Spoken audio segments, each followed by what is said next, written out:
And right now, House Democrat blasting some Tea Party lawmakers who he says shut down the government.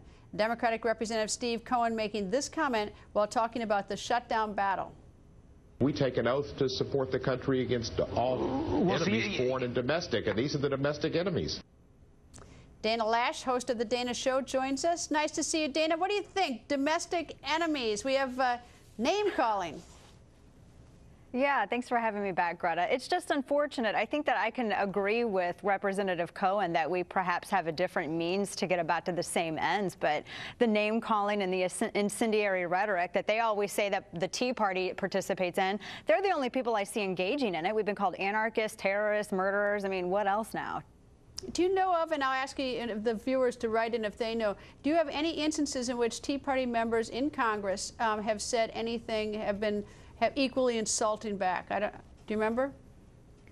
Not to memory. If there has been, I would be kind of surprised at some of them, especially since, you know, they've been calling out folks on the left for calling, you know, well, I have heard, it doesn't count as Tea Party, Greta, but John McCain called us hobbits, but that's not really the same thing. You know what I think is distressing is that, you know, everyone who goes to Congress says he or she wants to lead, and yet nobody seems to sort of rise above it. I mean, there's so many so willing to sink into the food fight, and it's so non-productive. If your kids did that, you know, you'd haul them off to the, you know, bedroom or pull them out of the schoolyard or something. If your kids were that lame, yet they do it. I wonder if they even notice it.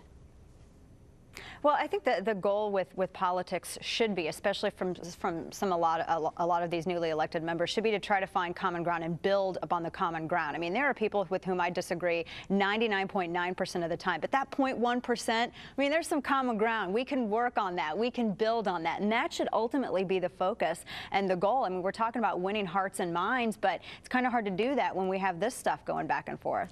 Is it dispiriting to the Tea House movement that there is so much vitriol towards, at least towards the leaders of the Tea Party on Capitol Hill? I know a lot of them, and I think some of them look at it as though it's feathers in their cap, so to speak. I mean, it's, you know, if they're getting mad at you and you're taking flack, I guess that means you're right over the target. So some of them, I think, look at it and they're like, yeah, we're having some effect. We're at least making them mad. But, you know, and that's great because it fires up the base and you get, you know, you get people involved and they pay attention. But at the same time, we need to go back to that common ground and work on building that. Well, I guess that's the problem, because most Tea Party, I assume, would typically vote Republican, except now it's sort of seen splintered within the Republican Party, which is actually very effective for the Democrats to have the Republicans become two parties.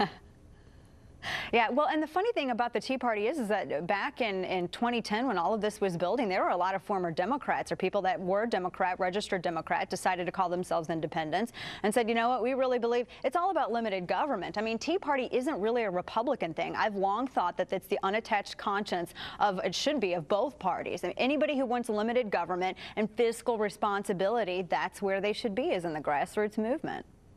Dana, always nice to see you. Thank you for joining us. Thanks, Greta.